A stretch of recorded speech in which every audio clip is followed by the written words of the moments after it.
One of President Putin's most relentless critics lies dead in the shadow of the Kremlin. Boris Nemtsov was shot 4 times in the back by someone in a white car. Opposition figures say the symbolic location and timing. Mr. Nemtsov was due to lead a rally against Putin and the war in Ukraine tomorrow, points to the Russian authorities being involved. He posed a threat to many corrupt people, but I'm convinced the political responsibility for this lies with the authorities. Boris Nemtsov could have been president of Russia. In the 90s, he was Boris Yeltsin's deputy prime minister and seen as his successor.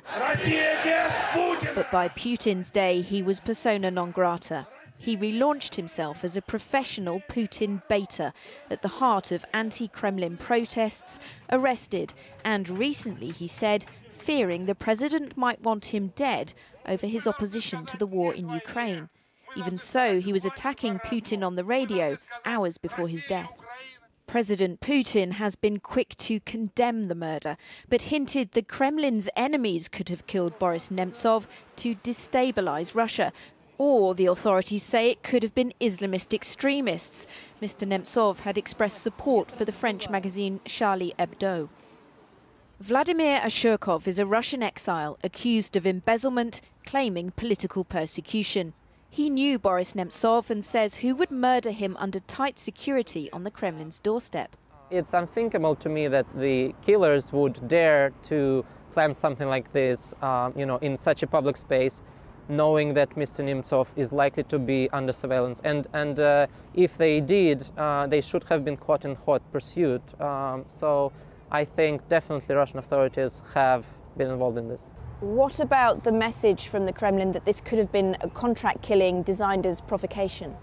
Well, it's laughable. Another killing of opposition politician, a public figure, following the killings of Mr. Litvinenko here in London, a Russian journalist Anna Politkovskaya.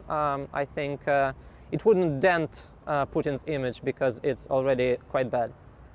But there hasn't been an assassination like this in Moscow for a decade. This woman says, I don't know how we can live in this kind of country, even if I didn't like Boris Nemtsov much. This woman says she thinks the killing was designed to disrupt tomorrow's march. That march will now be a memorial. President Putin has promised Boris Nemtsov's mother those behind his death will be found and punished. Some in Russia are sceptical the murder will ever be solved.